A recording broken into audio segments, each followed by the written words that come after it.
Subscribe करिए हमारे channel target UP TET CTET को और बेल आइकन को दबाइए। हेलो दोस्तों, मैं आनंद स्वागत करता हूं आप सभी का आपके अपने channel target UP TET CTET में। दोस्तों, आज के इस क्लास में हम देखने वाले हैं आपके डीएलएड सेकंड सेमेस्टर के मैथ सब्जेक्ट के 2015 का जो क्वेश्चन पेपर आया था उसका पूरा सोल्यूशन यहाँ पे हम लोग देखने वाले हैं। और इससे पहले 17, 18, 19, 20, 21 ये सभी पेपर मैंने आपके सॉल्व करा दिए हैं और साथ ही सभी आपके जितने भी चैप्टर्स हैं सभी चैप्टर्स को मैंने पढ़ा दिया है। सभी चैप्टर्स को पढ़ाने के बाद पूरा सिलेबस खत्म करने के बाद मैंने आपका राजन सीरीज पढ़ाया है, पवन सीरीज पढ़ाया है और साथ ही आपके लिए मैंने मॉडल पेपर भी करा दिया है और फॉर्मूले की भी वीडियो बना दी है। तो सब कुछ अवेलेबल है चैनल पे, आप कभी भी पढ़ सकते हैं। यहाँ नीचे आपको लिंक मिल जाएगा मैथ के सामने, वहां पे क्लिक करके आप सभी वीडियोस को देख पाएंगे और अपनी तैयारी बेहतर कर पाएंगे। तो चलिए हम लोग देखते हैं कि 2015 में कैसा प्रश्न पत्र आया था। आप सभी लोग मेरे साथ करते हुए चलिएगा। मेरे सोल्यूशन बताने से पहले ही आप लोग सॉल्व करके बताइएगा आंसर्स, और कितने अंक आएंगे यह लास्ट में मुझे कमेंट करके बताइएगा। और जहां कहीं भी दिक्कत आएगी कमेंट करके बताइएगा। इसी तरीके से सभी विषय आपको पढ़ा दिए गए हैं। सभी विषयों का लिंक एक साथ मैं आपको नीचे दे रहा हूं। जिस विषय को आपको पढ़ना हो आप उस विषय के सामने वाले लिंक को क्लिक करिए और उस विषय का सिलेबस पूरा आप पढ़ सकते हैं और उस विषय से जुड़ी सभी वीडियोस आपको देखने को मिल जाएंगी। अब चलिए स्टार्ट करते हैं। देखिए, प्रश्न संख्या 1 है √2, √4, रूट में 0.4 और रूट में 0.2 में परिमेय संख्या है। अब परिमेय संख्या आपको पता होता है जिसे हम लोग p/q के रूप में व्यक्त कर सकें। अब √2 का जो मान आता है वह आपको पता है 1 और उसके बाद जो भी संख्याएं आती हैं वह कटती नहीं है, वह लगातार चलती रहती हैं। ऐसे में क्या होता है कि हम इन्हें भिन्न के रूप में दर्शा नहीं पाते। तो यही केस √2 के साथ भी होगा, 0.4 के साथ भी होगा, √0.4 के साथ भी होगा और रूट में 0.2 के साथ भी होगा। बल्कि √4 जो होगा वह क्या होगा, इसका मान होता है 2। तो इसकी वैल्यू 2 जब आएगी तो 2 को हम लोग 2/1 भी लिख सकते हैं, यानी कि ये एक परिमेय संख्या है। तो √4 जो हो जाएगा ऑप्शन 4, ऑप्शन 2 √4 यह क्या हो जाएगा, बिल्कुल सही हो जाएगा। इसके बाद देखिए अगला प्रश्न है, प्रश्न संख्या 2, 33.328 में 2 का स्थानीय मान है। अब 2 का स्थानीय मान आपसे यहाँ पे एक संख्या दिया गया है, दशमलव वाली संख्या, और 2 का स्थानीय मान आपसे पूछ रहा है। अब देखिए 33.328, 2 कहाँ है, दशमलव से 2 स्थान दाहिनी तरफ। तो 2 लिखेंगे और 2 में गुणा करेंगे, 1/1 के आगे उतना शून्य हम लोग लगाते हैं जिस स्थान पे वह संख्या रहता है। तो दूसरे स्थान पे है तो 2 शून्य, यानी कि इसका मान कितना आ जाएगा, 2/100, या जिसे लिख सकते हैं 0.02। तो यहाँ पे ऑप्शंस में आपको कहाँ दिया गया है, ऑप्शंस में आपको चौथे ऑप्शन में दिया गया है 0.02, 0.02, 0.2 लिखा है यहाँ पे और यहाँ पे लिखा है 0.02। तो ऑप्शन 4 जो हो जाएगा ये बिल्कुल सही हो जाएगा। इसके बाद देखिए प्रश्न संख्या 3 है, 2 के घाते x-1 बराबर 16, तो x का मान होगा। देखिए 2 के घात में है x-1। अब देखिए 16 को क्या लिखा जा सकता है, 16 को 2 लिखा जा सकता है, यानी कि 2 के घात में 4 लिखा जा सकता है, क्योंकि 2 दूनी 4 दूनी 8 दूनी 16 होता है। ठीक है, अब यहां से हम चाहें तो इसको लिख सकते हैं। अब जो घातों का नियम होता है, अगर आधार समान हो, जो घात का नियम होता है, अगर आधार समान हो और बीच में बराबर का चिन्ह हो तो घातें भी समान होती हैं, यानी कि x-1 बराबर हो जाएगा 4 और x बराबर लिखना चाहेंगे तो 4 - 1 लिख सकते हैं, यानी कि x की वैल्यू कितनी आएगी, 3। तो ऑप्शन 2 3 सही हो जाएगा। ठीक, इसके बाद देखते हैं प्रश्न संख्या 4 है। अब चलिए देखते हैं इसको कैसे हम सॉल्व करेंगे। यहाँ पे इसका मान आपसे पूछ रहा है। अब इसी को हमको सॉल्व करना है, तो आपको देख पा रहे हैं यहाँ पे आप 1/8 माइनस 3/8 धन 2/8 भागा 1/4 का 1/2। तो सबसे पहले इसी का को सॉल्व करेंगे। का मतलब होता है गुणा। तो देखिए 1/8 ऋण 3/8 धन 2/8 भागा 1/4 का मतलब गुणा 1/2। अब देखिए इसका 1/4 का गुणा हो जाएगा 1/2 में, तो ये कितना आ जाएगा 1/8 ऋण 3/8 धन 2/8 भागा 1/4 का गुणा होगा 1/2 में, तो हो जाएगा 1/8। अब इसके आगे देखिए 1/8 ऋण 3/8 धन 2/8 और यहाँ पे भाग का चिन्ह है, इसको हम लोग गुणे में बदलेंगे। तो यहाँ पे बाद में जो भाग जा रहा था 1/8 से, यहाँ पे अंश हर हो जाएगा, हर अंश हो जाएगा, यानी कि ये भिन्न पलट जाएगा, यानी कि 8/1 ये हो जाएगा। ठीक, अब यहाँ पे देखिए ये 8 कट जाएंगे क्योंकि ये गुणे के रूप में है। अब 1/8 ऋण 3/8 धन 2 बचेगा। ठीक, अब सबके बटे में आप 8 कर लीजिए और यहाँ पे देखिए है 1, यहाँ पे है ऋण 3 और यहाँ पे हो जाएगा 16। अब देखिए 17 माइनस 3/8 यानी कि 14/8, या फिर 2 से ऊपर नीचे काट दीजिए तो 7 और 4, उत्तर कितना आ जाएगा 7/4। इसको सॉल्व करेंगे हम लोग तो मान आ जाएगा 7/4। तो ऑप्शन सा जो दिया गया 7/4 यह बिल्कुल सही हो जाएगा। ऑप्शन ए में ऋण 7/4 है। इसके बाद देखिए प्रश्न संख्या 5 है। एक त्रिभुज की भुजाएं 2 सेंटीमीटर, 3 सेंटीमीटर, 5 सेंटीमीटर तो त्रिभुज होगा। समकोण त्रिभुज, अधिकोण त्रिभुज, विषमबाहु त्रिभुज, त्रिभुज संभव नहीं।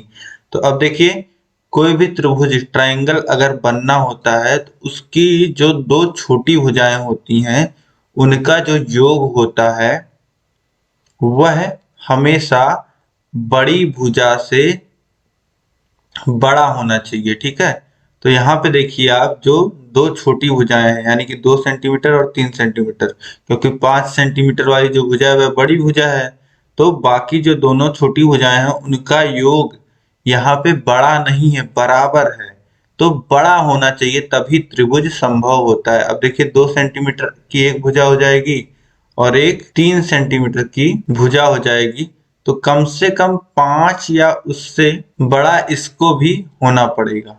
ठीक है, आप फिगर से समझिए एक बार। देखिए एक भुजा जो बड़ी भुजा है 5 सेंटीमीटर की पहले है, तो बाकी जो भुजाएं हैं 2 सेंटीमीटर और 3 सेंटीमीटर, इससे त्रिभुज बन ही नहीं पाएगा। ठीक है, ये 2 सेंटीमीटर है और 3 सेंटीमीटर ये छोटी पड़ जाएगी भुजा।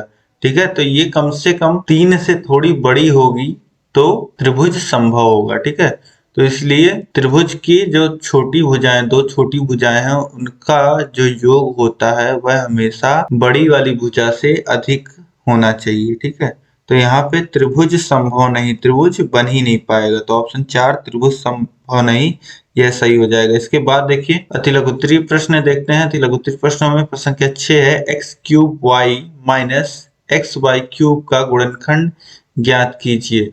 तो यहाँ पे देखिए क्या कॉमन लिया जा सकता है। अब यहाँ पे है x के घात में क्यूब और y के घात में 1, और यहाँ पे देखिए फिर माइनस x के घात में 1 है और y के घात में 3। तो यहाँ पे x कॉमन आएगा और यहाँ से y कॉमन आएगा, तो x y कॉमन ले लेंगे तो बचेगा x² माइनस y², और फिर हम लोग फॉर्मूला लगाएंगे a² माइनस b² का। तो एक ब्रैकेट में हो जाएगा a प्लस b और दूसरे ब्रैकेट में है हो जाएगा a माइनस b। तो यहाँ पे देखिए a की जगह है x, b की जगह है y, तो एक ब्रैकेट में आ जाएगा x प्लस y, दूसरे ब्रैकेट में आ जाएगा x माइनस y, और x y तो कॉमन पहले से है ही, तो यही गुणनखंड हो जाएगा। ठीक, इसके बाद देखिए प्रश्न संख्या 7 है, एक बागीचे में 2025 पौधे लगे हैं, प्रत्येक पंक्ति में उतने ही पौधे लगे हैं जितने बागीचे में कुल पंक्तियां हैं, प्रत्येक पंक्ति में कुल कितने पौधे लगे हैं। तो देखिए यहाँ पे आपसे बोल रहा है कि एक बागीचे में 2025 पौधे लगे हैं और बोल रहा है कि एक पंक्ति में जितने पौधे लगे हैं उतनी ही बागीचे में पंक्तियां हैं। एक पंक्ति में कितने पौधे लगे हैं यह आपसे पूछ रहा है। तो माना बागीचे में कुल पंक्तियां x है, तो प्रश्न के अनुसार हो जाएगा प्रत्येक पंक्तियों में जो पौधे लगे हैं वो भी x हो जाएगा। तो प्रश्न के अनुसार इसी तरीके से आपको लिखना है, प्रश्नानुसार बागीचे में लगे कुल पौधे की संख्या बराबर होगी पंक्तियों की संख्या गुणे प्रत्येक पंक्ति में लगे पौधों की संख्या। तो बागीचे में कुल लगे पौधों की संख्या आपको दी गई है 2025 बराबर हो जाएगा, एक पंक्ति में पौधों की संख्या है x और पंक्तियों की संख्या है x, तो x गुणे x हो जाएगा, x स्क्वायर बराबर 2025 हो जाएगा और x बराबर हो जाएगा अंडर रूट 2025। और आपको पता है अंडर रूट 2025 कितना आता है, 45 आता है। 45 का स्क्वायर होता है 2025। और अगर आपको नहीं पता तो इस तरीके से भाग दे करके आप निकाल सकते हैं। ठीक है, तो x का मान 45 हो जाएगा, तो प्रत्येक पंक्ति में जो लगे पौधों की संख्या आ जाएगी वह 45 आ जाएगी, क्योंकि इसी को हमने 45 माना था।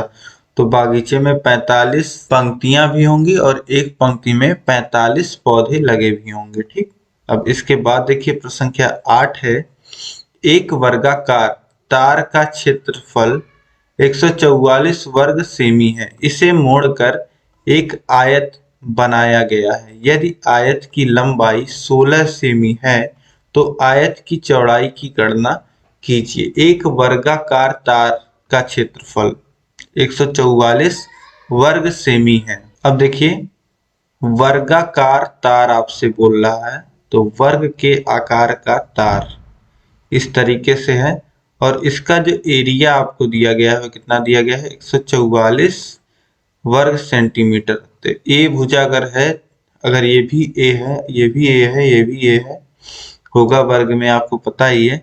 और आपको पता है कि कैसे हम लोग यहाँ पे एरिया निकालते हैं, तो ए बराबर होता है ए का स्क्वायर। तो 144 दिया गया है, ए का स्क्वायर 144 यानी ए कितना हो जाएगा 12, अंडर रूट 144 12 आ जाएगा। तो ए का मान मतलब कि वर्ग की जो भुजा हो गई वह 12 सेंटीमीटर की हो गई। और आपको पता है कि परिमाप जो होता है वर्ग का वह 4a होता है, तो ये हो जाएगा 4 गुणे 12 यानी कि 48। ठीक है, 48 सेंटीमीटर। अब परिमाप हमने क्यों निकाला, क्योंकि जो तार की लंबाई होगी वह वही परिमाप के बराबर होगी। देखिए प्रश्न दोबारा आप पढ़िए, एक वर्गाकार तार का क्षेत्रफल 144 वर्ग सेमी है, इसे मोड़कर ही आयत बनाया जा रहा है। तो एक तार के द्वारा एक क्षेत्र को घेरा गया है, जैसे किसी खेत को तार के द्वारा घेरा जाता है, वैसे ही पहले एक तार के द्वारा एक वर्गाकार क्षेत्र को घेरा गया जिसका जो क्षेत्रफल था 144 था। अब बोल रहा है कि इसी तार को मोड़ करके एक आयत को घेरा गया है जिसकी लंबाई है 16 सेंटीमीटर। तो आयत की चौड़ाई आपसे पूछ रहा है। ठीक है, अब आयत का परिमाप क्या होता है, आयत का परिमाप होता है 2 गुणे लंबाई धन चौड़ाई। ठीक, ये होता है। अब देखिए यह परिमाप है वह समान रहेगा, वह दोनों स्थिति में समान रहेगा, क्योंकि तार की लंबाई वही रहेगी। आप लिख सकते हैं तार की लंबाई वही रहेगी, इसलिए यहाँ पे 48 आप लिख दीजिए। 2 गुणे ए की वैल्यू आपको कितनी दी गई है, आयत का लंबाई आपको दिया गया है 16 धन बी, तो 48 बराबर हो जाएगा 2 गुणे 16 यानी कि 32 धन 2b। अब 2b बराबर हो जाएगा 48 माइनस 32 यानी कि 16 और b बराबर क्या हो जाएगा 8 सेंटीमीटर। ये हो जाएगा आयत की चौड़ाई। तो इस तरीके से आपको निकालना है। कहीं कहीं आप सोल्यूशन देखोगे कि एरिया कंजर्व कराया गया है, मतलब कि एरिया जो है वह नहीं बदलेगा। तो एरिया क्यों नहीं बदलेगा, एरिया पे कोई बाउंडेशन है ही नहीं। यहाँ पे बात की जा रही है एक तार की, जो चीज नहीं बदलेगी वह तार की लंबाई होगी, ना कि एरिया। ठीक है, तो इसी को लेकर के हम सॉल्व करेंगे। तो यहाँ पे हमें मिल जाएगा आयत की जो चौड़ाई हो जाएगी वह 8 सेंटीमीटर हो जाएगी। ठीक, अब इसके बाद आगे हम लोग देखते हैं। प्रश्न संख्या 9 है, एक कक्षा में 3x² + 5x - 9 बालक एवं x² + 5x + 4 बालिकाएं पढ़ती हैं। कक्षा में बालकों की संख्या बालिकाओं की संख्या से कितनी अधिक है, हल कीजिए।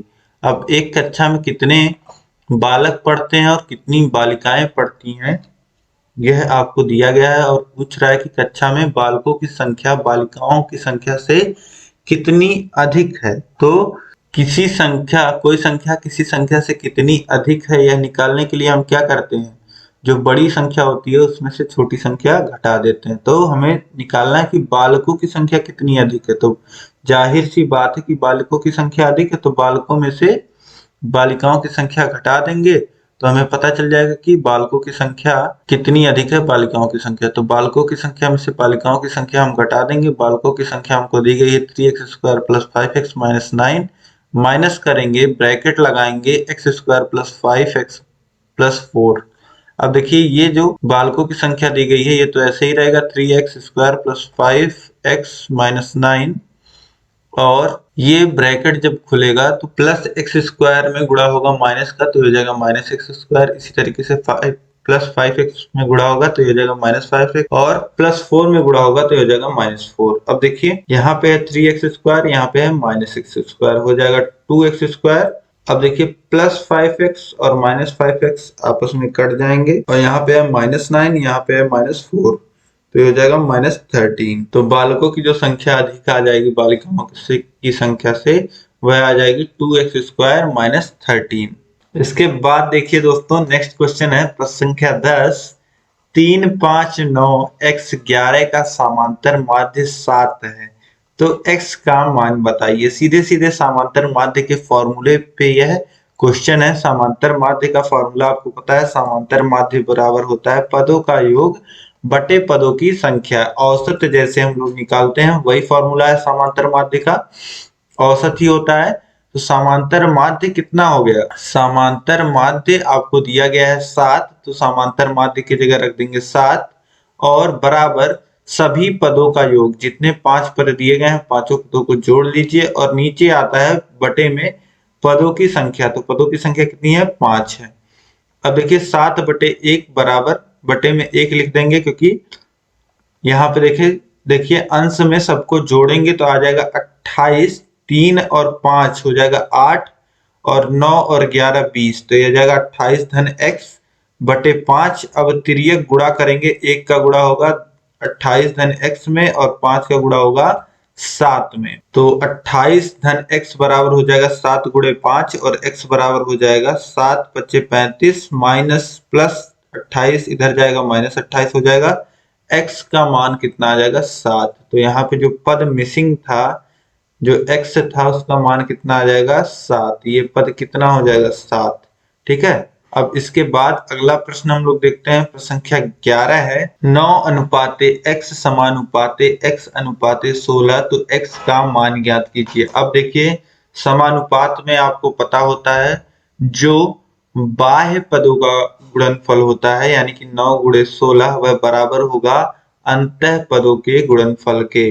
तो यानी कि x × x बराबर हो जाएगा 9 × 16, x² बराबर 144 आ जाएगा। 9 × 16 144, और x बराबर लिख सकते हैं √144, और आपको पता है √144 को हम लोग क्या लिख सकते हैं, 12 का स्क्वायर, यानी कि x बराबर कितना आ जाएगा 12। तो x की जो वैल्यू आ जाएगी वह कितनी आ जाएगी, 12 आ जाएगी। इसके बाद देखिए दोस्तों प्रश्न संख्या 12 है, एक समबाहु त्रिभुज की ऊंचाई 3√3 सेमी है, समबाहु त्रिभुज का क्षेत्रफल निकालिए। एक समबाहु त्रिभुज आपको दिया गया है। समबाहु त्रिभुज मतलब कि ऐसा त्रिभुज जिसकी सभी भुजाएं बराबर होती हैं उसे हम लोग क्या कहते हैं, समबाहु त्रिभुज कहते हैं। अब समबाहु त्रिभुज एक बना लीजिए और उसमें ऊंचाई एक लंब यहाँ पे डाल दीजिए A पॉइंट से D पॉइंट पे। ठीक है, तो ये AD की जो लंबाई हो जाएगी वह इस त्रिभुज की ऊंचाई हो जाएगी, और यह जो AD लंब है यह BD और DC इसको दो बराबर भागों में बांटेगा। ठीक है, तो अगर हम लोग मान लेते हैं कि इस समबाहु त्रिभुज का, जैसे हमें भुजा नहीं पता है, तो भुजा की लंबाई अगर हम x मानते हैं, ठीक, तो एक भुजा अगर x होगी तो बाकी सभी भुजाएं x हो जाएंगी क्योंकि समबाहु त्रिभुज है। ठीक, अब पाइथागोरस प्रमेय हमें पता होता है। पाइथागोरस प्रमेय क्या होता है? कर्ण का वर्ग, कर्ण की जो लंबाई होती है उसका वर्ग जो होता है वह बराबर होता है आधार के वर्ग धन लंब के वर्ग के। तो यहाँ पे त्रिभुज ADC में अगर आप देखेंगे तो ये कर्ण है, AC कर्ण है, AD लंब है और DC जो है यह आधार है। तो कर्ण कितना है? कर्ण की लंबाई है x, तो x का स्क्वायर बराबर आधार x/2 का स्क्वायर धन लंब 3√3 का स्क्वायर। अब देखिए x वाले पदों को एक तरफ लिख लेते हैं तो x square minus x square by 2, x square minus x/2 का स्क्वायर बराबर हो जाएगा 3 का स्क्वायर गुणे √3 का स्क्वायर। तो ये कितना हो जाएगा? 9 गुणे 3 यानी कि 27 वैल्यू आ जाएगी। ठीक, अब देखिए x square minus x square by 2, 2 का भी स्क्वायर होगा तो 4 हो जाएगा बराबर 27 आ जाएगा। और यहाँ पे हर समान करेंगे तो ये हो जाएगा 4x square minus x square by 4 बराबर 27, 3x स्क्वायर बाई 4 बराबर 27। और अब यहाँ जो 4 भाग में है इधर गुणे में चला जाएगा तो ये हो जाएगा 3x स्क्वायर बराबर 27 गुणे 4। और इस 3 से आप 27 को काट सकते हैं, 9 बार में कट जाएगा और 9 का गुणा 4 में होगा तो x स्क्वायर बराबर कितना आ जाएगा? 36 आ जाएगा, या फिर x बराबर कितना आ जाएगा? 6। तो त्रिभुज की जो भुजा आ गई, x का जो मान आ गया वह कितना आ गया? 6 आ गया, 6 सेंटीमीटर भुजा हो गई। तो अब समबाहु त्रिभुज का जो फॉर्मूला होता है, समबाहु त्रिभुज का जो क्षेत्रफल का फॉर्मूला होता है वह हमें पता होता है। समबाहु त्रिभुज के क्षेत्रफल होता है √3/4 भुजा का स्क्वायर, √3/4 भुजा का स्क्वायर। तो √3/4 भुजा कितना हो जाएगा?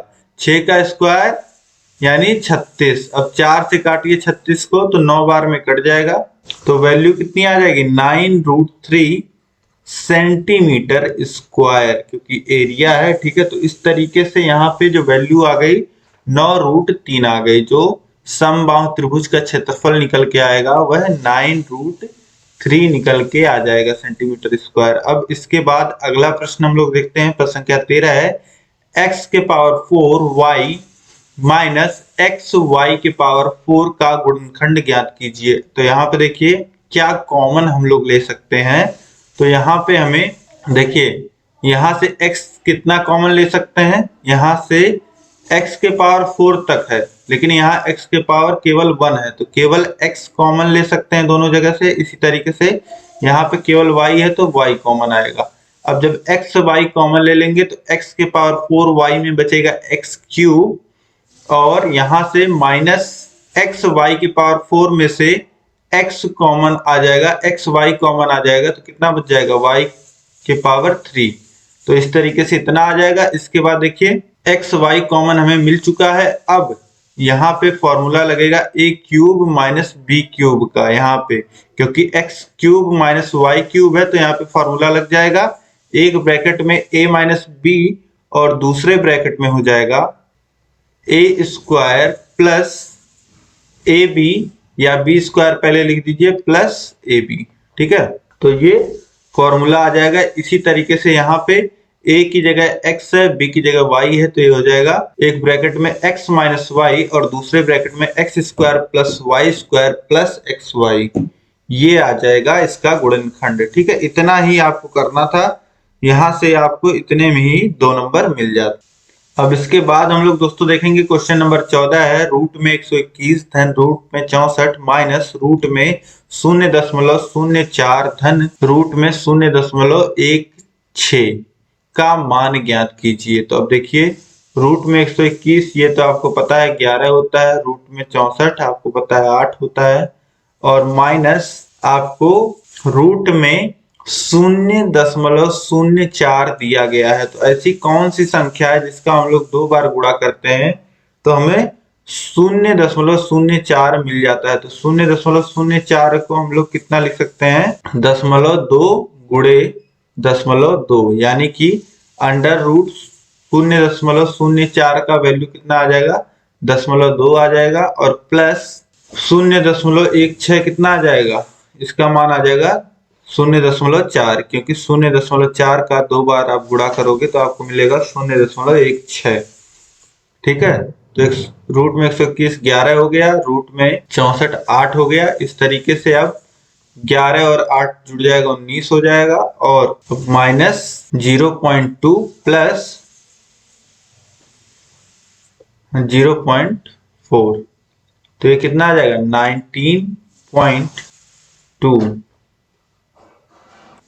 यहाँ पे 0.2 माइनस में है, यहाँ 0.4 प्लस में है, तो 0.2 प्लस में आ जाएगा, बचेगा और जुड़ जाएगा 19 में, तो हो जाएगा 19.2। ठीक है, तो इस तरीके से ये इसका हल हो जाएगा। इसके बाद देखिए प्रश्न संख्या 15 है, एक काम 30 मजदूर 16 दिन में करते हैं। एक काम को 30 मजदूर 16 दिन में कर लेते हैं, तो 12 मजदूर इस काम को कितने दिन में करेंगे। तो यहाँ पे देखिए एक तरफ मजदूर लिख लेते हैं, एक तरफ दिन लिख लेते हैं हम लोग। देखिए 30 मजदूर काम कर रहे हैं 16 दिन में, फिर 12 मजदूर मान लेते हैं x दिन में करेंगे। अब देखिए इस तरीके से तीर लगा देंगे 30 से 12। अब यहाँ पे आपको पता है कि अगर मजदूर घटेंगे तो दिन बढ़ेंगे, या फिर मजदूर बढ़ेंगे तो दिन घटेगा, तो यहाँ पे विक्रमानुपात है। ठीक है, तो इसलिए यहाँ पे तीर इस तरीके से उल्टे डायरेक्शन में लगाया जाएगा। ठीक, अब जब हम लोग लिखेंगे इसको तो किस प्रकार लिखेंगे, मजदूरों को लिखेंगे 30/12, फिर बराबर, फिर यहाँ नीचे x से x/16। अब तिर्यक गुणा हो जाएगा, तो 12 गुणे x बराबर हो जाएगा 30 गुणे 16। अब x बराबर कितना आ जाएगा, 30 गुणे 16/12। 12 को काटिए 4 से, 3 बार में कट जाएगा। 16 को काटेंगे 4 से तो 4 बार में कट जाएगा। अब 3 से काटिए 30 को तो 10 बार में कट जाएगा। तो x बराबर कितना आ जाएगा, 10 गुणे 4 यानी कि 40। 40 दिनों में मजदूर इस काम को कर पाएंगे। ठीक है, तो इस तरीके से आप बहुत ही आसानी से सॉल्व कर सकते हैं, या फिर बहुत ही आसानी से आप फॉर्मूला लगा सकते हैं, M1D1 बराबर M2D2। M1D1 क्या है, पहले जो मजदूर 30 मजदूर 16 दिन में काम कर रहे थे, तो M1 की वैल्यू 30 हो जाएगी और D1 की वैल्यू 16 हो जाएगी, बराबर हो जाएगा M2 कितना, M2 12, और D2 की वैल्यू हमें निकालनी है। ठीक है, तो इस फॉर्मूले से भी आप आसानी से मान निकाल सकते हैं, आ जाएगा 40। अब इसके बाद हम लोग अगला प्रश्न देखते हैं, प्रश्न संख्या 16 है, 4 11 16 15 12 5 7 9 10 की माध्यिका ज्ञात कीजिए। यहाँ पे आपको माध्यिका ज्ञात करना है। तो माध्यिका ज्ञात करना है, माध्यिका के 2 फॉर्मूले होते हैं, एक इवन पे लगता है, एक ऑड पे लगता है। लेकिन उससे पहले, फॉर्मूले से पहले जो बात आपको याद में रखनी है, आपको हमेशा माध्यिका निकालने से पहले या बहुलक आप निकालें तब भी आप कर लिया करिए यह काम, किसी एक क्रम में संख्याओं को लगा लीजिए, या तो बढ़ते हुए क्रम में आप लगा दीजिए या फिर घटते हुए क्रम में, लेकिन आप क्रम में संख्याओं को जरूर लगा लीजिए। ठीक, अब आरोही क्रम में यहाँ पे बढ़ते हुए क्रम में संख्याओं को लगा लेंगे तो इस तरीके से संख्याएं आ जाएंगी, और संख्याओं की संख्या कितनी है, 9 है, जो कि ऑड है, विषम है। तो विषम पे माध्यिका का सूत्र लगता है, माध्यिका बराबर n धन 1/2वें पद का मान। तो n की वैल्यू कितनी है, 9, तो 9 धन 1/2वें पद का मान यानी कि 5वें पद का मान। अब यहाँ पे देखिए 5वां पद क्या है, तो ये पहला पद, दूसरा पद, तीसरा पद, चौथा पद, ये है 5वां पद। 5वें पद का मान है 10, तो माध्यिका कितनी हो जाएगी, माध्यिका हो जाएगी 10। इस तरीके से बहुत ही आसानी से आप माध्यिका निकाल लोगे। इसके बाद आगे देखते हैं हम लोग। देखिए प्रश्न संख्या 17 है, दिए गए चित्र में ABCD एक वर्ग है, वर्ग की भुजा 7 सेमी है, वर्ग के अंतर्गत खींचे गए वृत्त की परिधि की गणना कीजिए। अब एक वर्ग आपको यहाँ पे दिख रहा है चित्र में ABCD, यह क्या है ABCD, यह एक वर्ग है और वर्ग के अंदर वृत्त बना है और वृत्त इस वर्ग की भुजा आपको दिया गया है 7 सेंटीमीटर। यह जो है BC यह कितना है 7 सेंटीमीटर।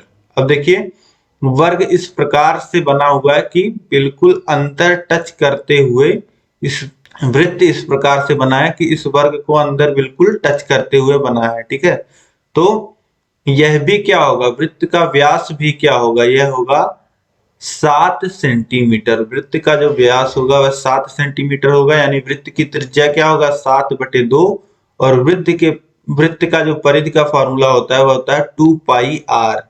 तो 2 इंटू पाई की वैल्यू 22/7 गुणे r कितना हो जाएगा 7/2। तो देखिए 2 से 2 कट जाएगा, 7 से 7 कट जाएगा और परिधि कितना आ जाएगा 22 सेंटीमीटर। इस वृत्त का जो परिधि हो जाएगा, मतलब ये लंबाई, अगर एक पॉइंट यहाँ पे E से आप चलना शुरू करें इस तरीके से और उसके बाद दोबारा आप E पे लौट आए तो यह दूरी क्या होगी, यह दूरी हो जाएगी 22 सेंटीमीटर। इसी वृत्त पे आपको चलना है इस तरीके से, तो यह कितना आ जाएगा, यह आ जाएगा 22 सेंटीमीटर। इसी को हम लोग वृत्त की परिधि सरकमफ्रेंस कहते हैं। अब इसके बाद देखिए अगला प्रश्न है, लास्ट क्वेश्चन, प्रश्न के 18।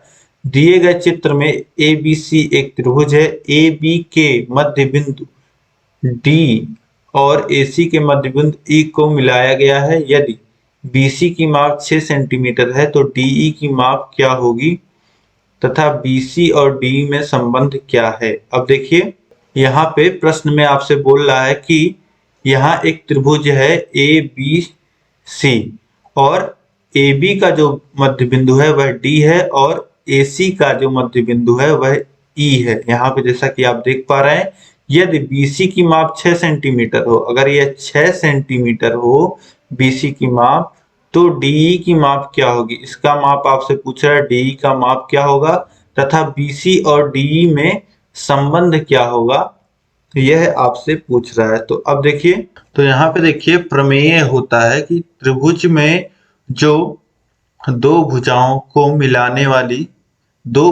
मध्य बिंदुओं को मिलाने वाली रेखा होती है, यानी कि DE, वह तीसरी भुजा के लंबाई की आधी होती है, यानी कि DE बराबर हो जाएगा हाफ ऑफ BC। ठीक है, DE बराबर हो जाएगा हाफ ऑफ BC। यह प्रमेय होता है किसी भी त्रिभुज में दो भुजाओं के मध्य बिंदुओं को मिलाने वाली रेखा तीसरी भुजा की आधी होती है। ठीक है, तो यहाँ पे दो भुजाएं AB और AC के मध्य बिंदुओं को मिलाने वाली रेखा है DE, यह क्या होगी, DE का जो मान होगा वह हाफ ऑफ BC होगा। तो हाफ ऑफ BC का मान कितना है 6 सेंटीमीटर दिया गया है, तो हाफ इंटू 6 कितना आ जाएगा 3 सेंटीमीटर। DE का मान कितना आ जाएगा 3 सेंटीमीटर। और जो संबंध की बात की गई है तो BC और DE यह आपस में समांतर होंगे।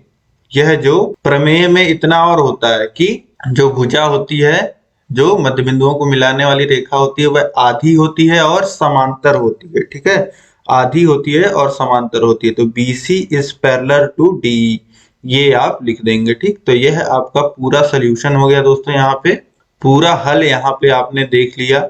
2015 के पेपर का बहुत ही इंटरेस्टिंग पेपर था। कैसा आपको यह प्रश्न पत्र कैसा लगा कमेंट करके बताइएगा, और साथ ही कितना आपने स्कोर किया यह आप मुझे कमेंट करके बताइएगा। इस वीडियो को आपको लाइक करना है और कम से कम आपके 5 जो खास मित्र हैं उन सभी के पास आपको इस पेपर को शेयर करना है, ताकि सभी लोग देख पाएं किस तरीके के प्रश्न आपके परीक्षा में बनते हैं और किस तरीके से पेपर आप को टाइम मैनेज करके सॉल्व करना रहता है। ये सारी चीजें मैंने आपको यहाँ पे बता दी हैं। ठीक है, और आपको पता है कि पूरा व्यवस्थित मैंने पढ़ा दिया है। व्यवस्थित अगर आपको सभी नोट्स चाहिए, मास्टर क्लास चाहिए और सभी चैप्टर वाइज आपको पढ़ना है, चैप्टर वाइज टेस्ट देना है, राजन पवन का PDF चाहिए आपको, हैंड रिटन नोट्स जो मास्टर क्लास मैंने कराया उसका PDF चाहिए, और साथ ही आपको प्रीवियस ईयर पेपर, ये सारी चीजें क्लासेस बिना प्रचार के देखनी है और सभी वीडियोस को डाउनलोड करना है, पीडीएफ को प्रिंट करना है, तो ये सारी सुविधाएं आपको हमारे ऐप पर मिलेंगी टारगेट यूपीटेट सीटेट। उसको आप डाउनलोड करिए, वहां पे आप जाइए, सेकंड सेमेस्टर का कोर्स आपको